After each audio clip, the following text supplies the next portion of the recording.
가스펠 프로젝트 구역 네 번째 주제 왕국 시대를 계속 살펴보고 있고요. 오늘 10번째 시간입니다. 오늘의 주제는 솔로몬의 우상 숭배, 따름, 사랑, 멸망이라는 주제로 하나님 말씀을 배우도록 하겠습니다.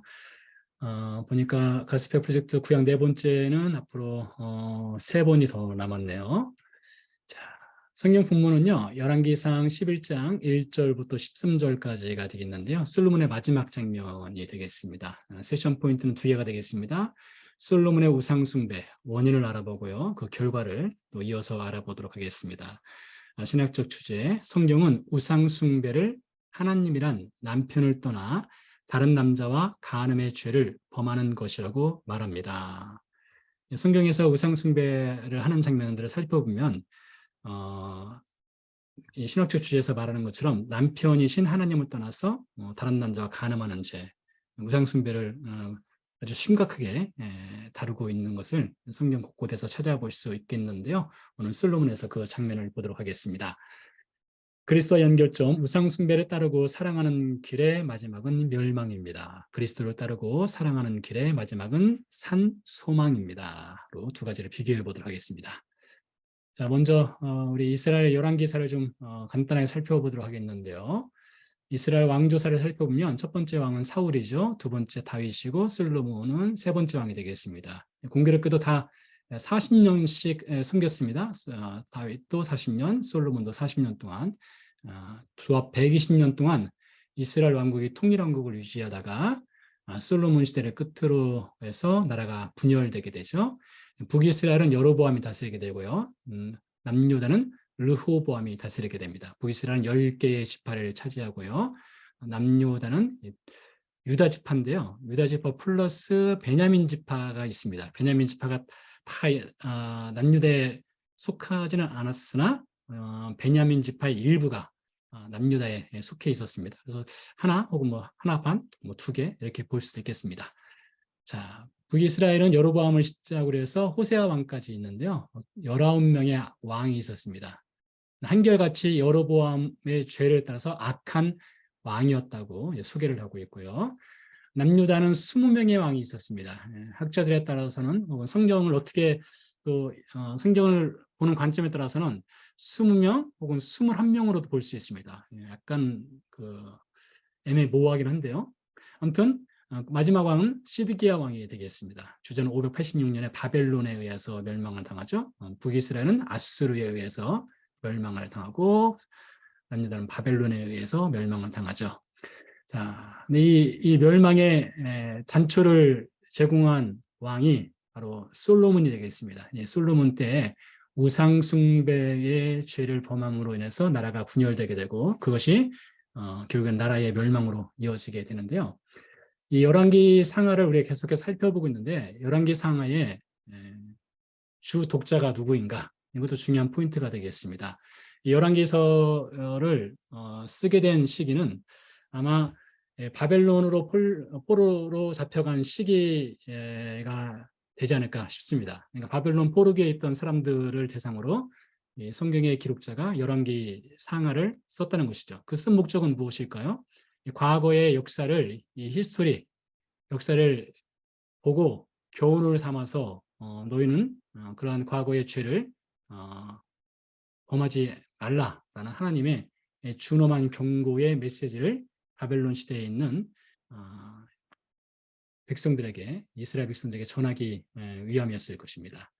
자, 그래서 이 성경의 패턴을 보면은 이 열왕기서에서 보면은 그 나라가 세워지기도 하지만 나라가 결국에는 망하지 않습니까? 거기에는 하나님의 먼저 경고가 있고 심판이 있고 회복으로 이어지게 되는데요. 이 하나님께서 이스라엘 열왕기서에 들어가기 전에 이미 경고를 해 주셨습니다. 하나님을 따르지 않으면 어떠한 결과를 초래하게 될지를 경고하시게 되는데 먼저 창세기 15장 16절 아브라함에게 주신 경고인데요. 내 자손은 4대 만에 이 땅으로 돌아오리니 이는 아모리 족속의 죄악이 아직 가득 차지 아니함이니라 했습니다. 여기서 말하는 내 자손은 이스라엘 백성을 뜻하는데요. 4대 만에라고 되어 있습니다. 아브라함이 살던 시대 그리고 이삭, 야곱 시대를 끝으로 해서 이스라엘 백성이 이집트로 내려가죠. 이집트에 내려가서 400년 혹은 430년을 이집트에서 생활하고 출애굽을 합니다. 출애굽을 해서 이 땅, 즉 가나안 땅으로 돌아오게 되죠. 하나님이 약속으로 주신 가나안 땅으로 돌아오게 돼요.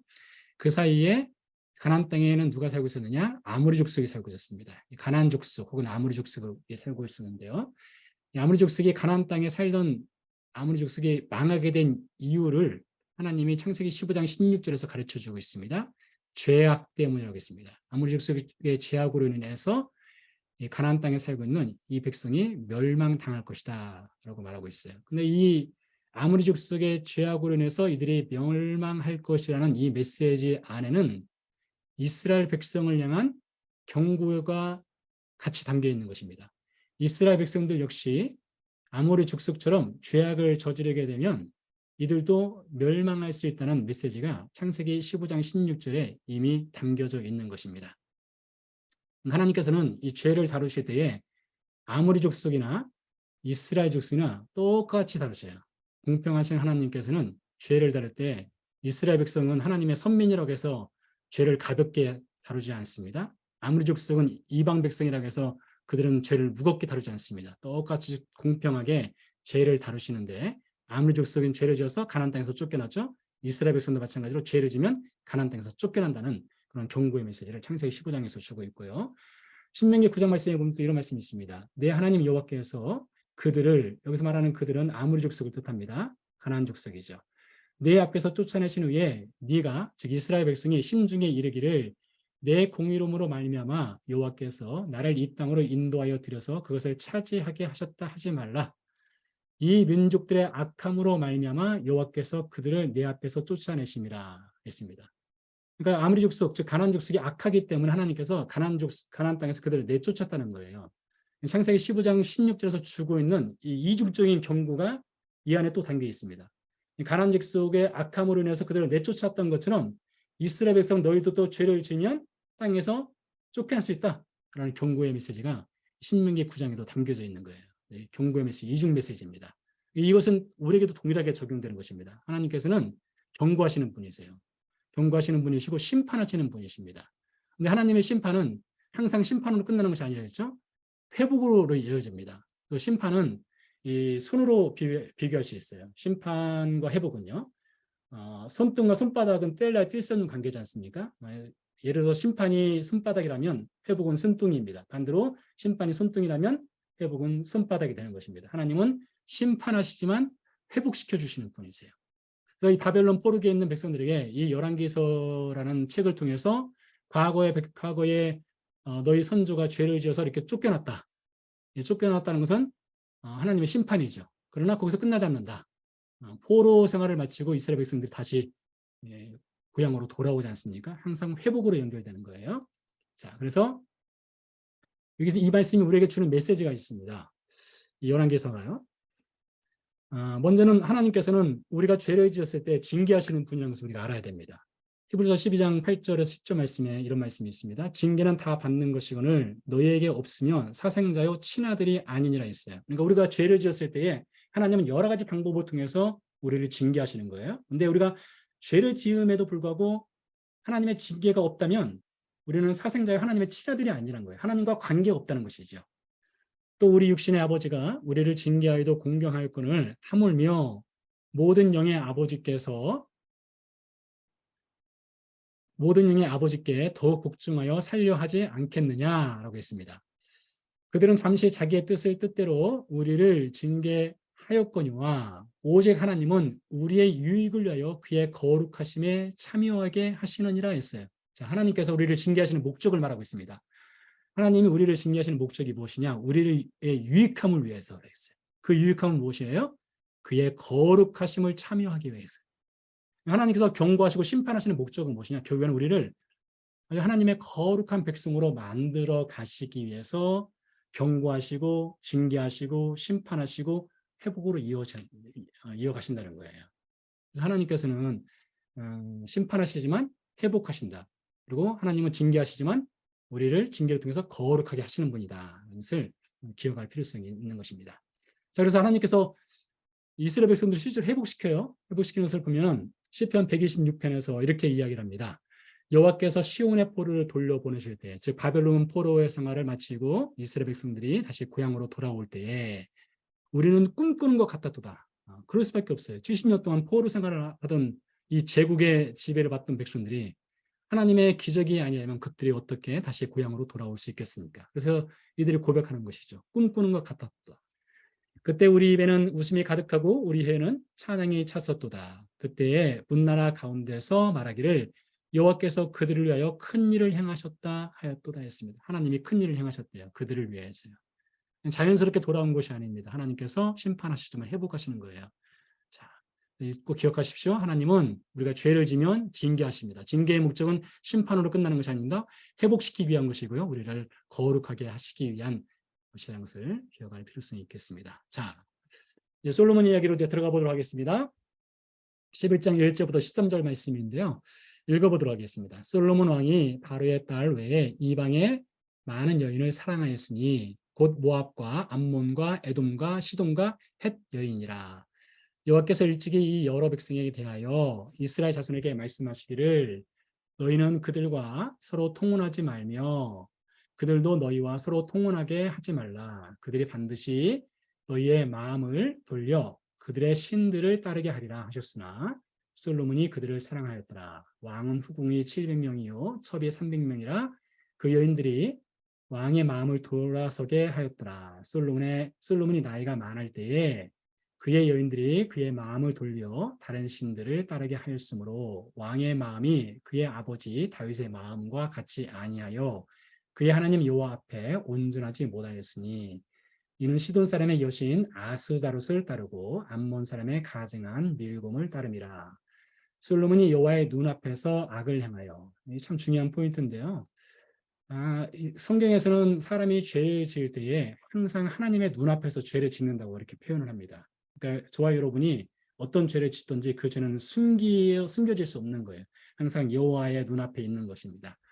그의 아버지 다윗이 여호와를 온전히 따름같이 따르지 아니하고 모압에 가증한 구모스를 위하여 예루살렘 앞산에 산당을 지었고, 자, 여러분이 구약 성경을 읽다 보면 산당이라는 표현을 자주 볼 수 있습니다. 특별히 열왕기 상하에 이 산당이라는 표현이 자주 등장해요. 산당은 어떤 곳인가면 마을의 언덕 높은 곳 혹은 산 높은 곳에 하나님을 섬기기 위한 장소로 혹은 신들을 섬기기 위한 장소로 사용되는 것이 산당이 되겠습니다.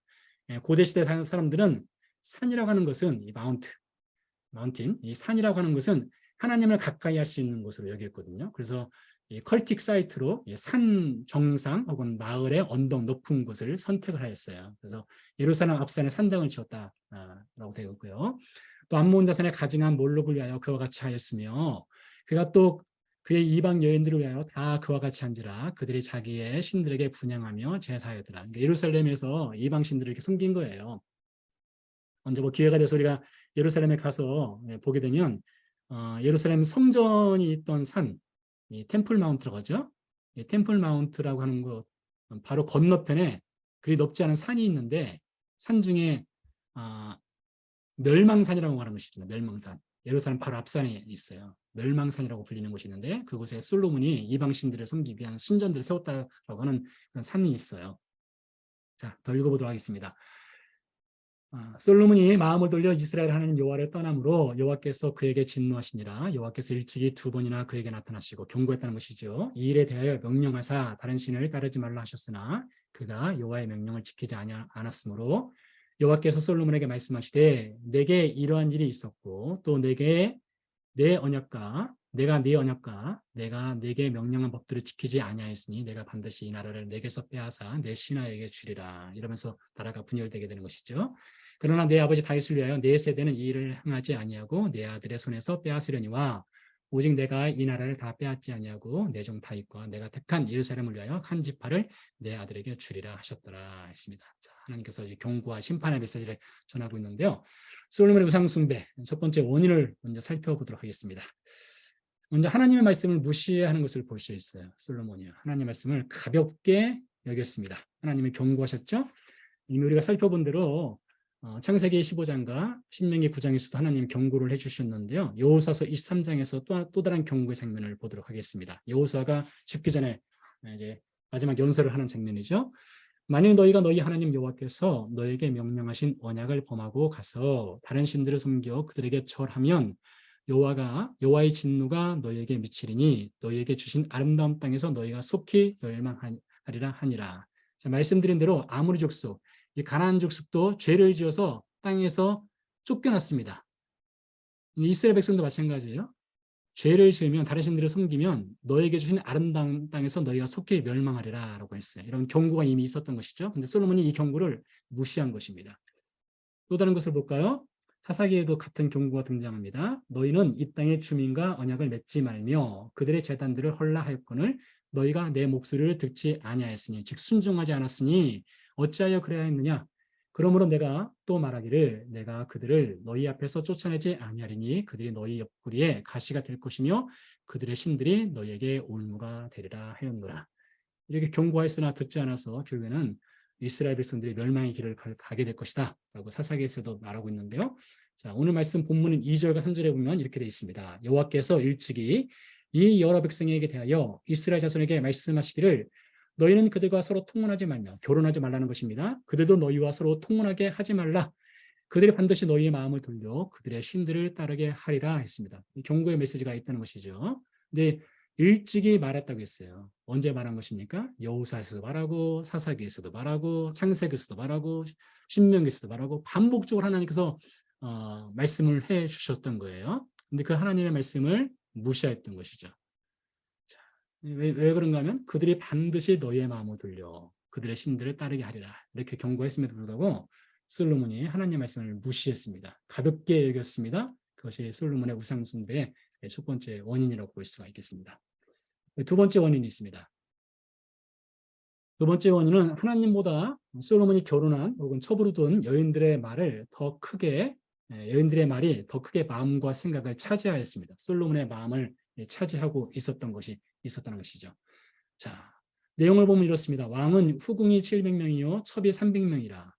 그의 여인들이 왕의 마음을 돌아서게 하였더라. 솔로몬의 나이가 많을 때에 그의 여인들이 그의 마음을 돌려 다른 신들을 따르게 하였으므로 했습니다. 왜 이렇게 여인들이 많았을까요? 후궁이 700명, 첩이 3명, 도합 1000명의 처첩을 두었는데요.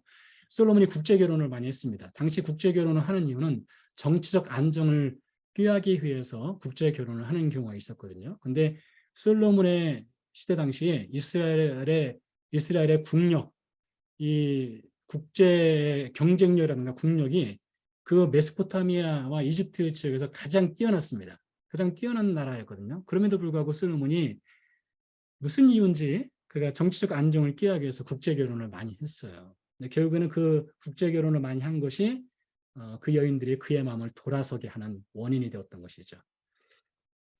근데 처음에는 여인들이 마음을 돌아서게 했는데 나중에는 어떻게 되는가 하면 보세요. 주어가 바뀌어요. 자, 여인들이 솔로몬의 마음을 돌렸다고 했죠. 처음에는요. 11장 9절 17에 보면 솔로몬이 마음을 돌렸다고 했습니다. 주어가 솔로몬은 바뀌게 되죠. 솔로몬이 마음을 돌려 이스라엘 하나님 여호와를 떠남으로 그가 여호와의 명령을 지키지 않았으므로 이렇게 연결되는 것을 볼 수가 있습니다. 처음에는 여인들의 말을 듣고 우상 숭배를 했으나 나중에는 스스로 적극적으로 우상 숭배에 빠지는 것을 볼 수 있지요. 에스겔서 14장 3절에 보면 이렇게 기록된 부분이 있습니다. 인자야, 이 사람들이 자기 우상을 마음에 들이며 라고 되어 있습니다. 처음에는요, 솔로몬 시대 당시에는 우상 숭배를 신전에서 하였습니다. 그래서 산당도 짓고 그리고 분양하는 제사를 드리고 그래서 신들을 어떤 모양이 갖춰진 신들을 섬겼어요. 솔로몬 시대만 하더라도요. 예를 들면 이런 바알과 같은 신을 섬겼습니다. 여러분이 보시는 이 사진은 바알 신상 사진인데요. 손에 이렇게 뭔가 들고 있지 않습니까? 원래 무엇을 들고 있는가 하면 번개를 들고 있어요. 번개요. 이 바알이라고 하는 신은 천둥과 비의 신이거든요. 번개를 들고 있습니다. 이 사이즈는 작은 것은 손바닥만한 것도 있고요. 큰 것은 팔목만한 것도 있습니다. 사람들이 들고 다닐 만한 사이즈의 바알 신상이에요. 큰 것은 없습니다. 자, 이렇게 처음에는 사람들이 이렇게 보이는 신상들을 섬겼어요. 그런데 에스겔 시대 주전 560년경에는 사람들이 우상 숭배가 바뀌게 됩니다. 우상을 마음에 두었다고 돼 있어요. 그러니까 그전에는 보이는 우상을 섬겼는데, 돌이나 나무로 만들어진 우상을 섬겼는데, 점점 시대가 바뀌면서 우상이 보이는 것에서 보이지 않는 것으로 우상이 확대되는 것을 볼 수가 있습니다. 나중에는 어떻게 바뀌는가 하면 하나님을 바알처럼 섬기게 됩니다. 하나님을 지렛대로 삼아서 자신들의 성공이라든가 안위라든가 어떤 복이라든가 그것을 주는 어떤 복의 지렛대로 하나님을 사용해요. 그러니까 바알이 신이 되었다가 나중에 하나님이 우상으로 바뀌게 되는 것이죠. 사실 이러한 경우는 오늘날 우리 교회 신자들이 매우 조심해야 될 것 중에 하나죠. 우리들 가운데 혹시 이것이 있을 수 있어요. 우리가 눈에 보이는 신상이 아니라 눈에 보이지 않는 신들을 섬기는 경우도 있습니다. 혹은 하나님을 나의 성공과 안위와 복을 받기 위한 지렛대로 사용하는 그런 경우도 있어요. 그것이 아주 역사가 깊습니다. 에스겔 시대 당시에부터 있었으니까요. 여러분이 지금 보시는 사진은 그리스 아테네에 있는 파르테논 신전입니다. 가보신 분들도 계실 텐데요. 팀 켈러 목사님이 쓴 내가 만든 신이라는 책이 있습니다. 내가 만든 신이라는 책에 보면 이렇게 이야기하고 있습니다. 과거에는 우리가 이렇게 보이는 돌이나 나무로 만들어진 신들을 섬겼는데 오늘날 현대인들이 섬기는 신들에 대해서 이렇게 이야기합니다. 미모, 권력, 돈, 성취, 지식, 섹스, 인맥, 건강, 탐심 등등등등 이런 보이지 않는 것들 혹은 보이는 것들, 사람을 우리가 늘 가까이 접할 수 있는 것들 혹은 우리 자신이 될 수 있는 것들이 우상이 될 수 있다는 거예요. 그래서 우상 숭배의 정의를 이렇게 내렸습니다. 저것만 있으면 내 삶이 의미 있을 거야. 여러분들이 보세요. 미모, 권력, 돈, 성취, 지식, 섹스, 인맥, 건강, 탐심 이런 것들 중에 저것만 있으면 내 삶에 의미가 있을 거야.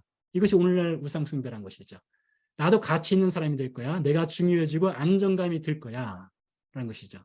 그럼 어찌 보면 오늘날 우리 시대에는 이런 돌과 나무 혹은 구리로 만들어진 바알 신상은 없지만은 이 파르테논 신전 같은 거대한 신전은 없지만은 우리에게 무엇인가 보이지 않는 혹은 보여지는 가까이 있는 혹은 우리 자신이 될 수도 있는 그러한 내가 만든 신들이 있을 가능성이 있다는 것이죠. 하나님이 주시는 아주 엄중한 경고라고 생각이 됩니다. 자, 결과가 어떻게 됩니까? 이런 우상숭배를 하게 되면 어떤 결과를 초래하게 될까요? 우상숭배의 끝은 멸망입니다. 우리가 먼저 첫 장면에서 솔로몬 시대가 지나면서 나라가 갈라지게 되고 결국에는 나라가 망하지 않습니까? 우상숭배의 끝은 멸망으로 이어지게 돼 있어요. 출애굽기 20장 3절 말씀. 너는 나의 외에는 즉 히브리 원어로 본다면 나의 얼굴 앞에 다른 신들을 내게 두지 말라 했습니다. 십계명의 첫 번째 계명이죠. 우리가 하나님보다 무엇인가 더 가치 있게 여기는 것, 사랑하는 것이 있다면 그것은 하나님 얼굴 앞에 우상 숭배를 하는 것이라는 거예요. 우리는 아무도 그렇게 생각하지 않겠지만 출애굽기 20장 3절 말씀은 그렇게 말하고 있어요. 너는 나 외에는 나의 얼굴 앞에 다른 신들을 두지 마라. 솔로몬의 우상숭배의 결과를 보겠습니다. 그들의 다 신들을 따르게 하리라 했어요. 그러니까 여인들이 그들의 신들 우상숭배를 하게 한다겠죠. 솔로몬이 그 여인들 유혹에 빠져서 우상을 따르게 됩니다. 그들을 사랑하였어요. 솔로몬이요. 여인들을 사랑하고 우상을 사랑했습니다. 결국은 어떻게 됩니까? 내가 반드시 이 나라를 내게서 빼앗아 우상은 멸망을 선물합니다. 여러분 우상숭배는 그거밖에 줄 것이 없어요. 우상숭배는 멸망을 선물합니다. 반대로요. 예수 따름의 마지막은 무엇입니까? 산소망입니다. 예수님도요. 우리에게 말씀하시는 것이 있어요. 나를 따르라 하셨어요. 성경에 보면 베드로와 요한과 야고보 그리고 안드레, 마태 이런 제자들에게 예수님이 나를 따르라 하시죠. 그리고 묻죠. 네가 나를 사랑하느냐. 누군가를 따라간다는 것은요. 사랑한다는 것입니다. 예수님을 따르는 사람들은 예수님을 사랑하는 사람들이에요. 예수님을 따르고 예수님을 사랑하는 사람들에게 주어지는 것이 있습니다. 거듭나게 하사 산소망을 주셔요. 베드로전서에 나온 말씀인데요. 하나님께서 예수 그리스도를 따르는 사람들에게 주시는 것은 멸망이 아니라 산소망입니다. 그러나 예수의 하나님 앞에 무엇인가 다른 것을 두게 되는 것, 우상 숭배하는 것은 그 끝은 멸망입니다. 베드로전서 4장 3절 말씀. 너희가 음란과 정욕과 술 취함과 방탕함과 향락과 무법한 우상 숭배를 하여 이방인의 뜻을 따라 행한 것은 지나간 때로 족하도다 했습니다. 여러분 여기 보세요. 돌과 나무로 된 우상이 있습니까? 음란, 정욕, 술 취한, 방탕, 향락, 무법한 우상 숭배. 여기는 돌과 나무로 된 우상 숭배를 말하지 않고 있어요. 무엇인가 보여지지 않지만 우리가 즐길 수 있는 것, 우리가 갖고 싶은 것, 우리가 누리고 싶은 것, 우리가 손에 잡으려 하는 것들, 보이거나 보이지 않는 것들, 이런 우상 숭배를 하는 것은 과거의 때가 족하대요. 이제 예수 그리스도를 따르는 사람들에게는 예수만 따라야 됩니다. 예수님만 사랑해야 됩니다. 예수님만 사랑하고 예수님만 따를 때에 우리에겐 산소망이 있어요. 그러니 한번 생각해 보시기 바랍니다. 우리가 하나님의 얼굴 앞에 예수 그리스도 외에 우리의 삶을 더 가치 있게 혹은 풍요롭게 의미 있게 두고 생각하는 것, 여기는 것은 혹 있지 아니한가, 혹은 보이지 않는 우상을 우리가 섬기고 있지 아니한가를 한번 생각해 볼 필요가 있는 말씀이 되겠습니다.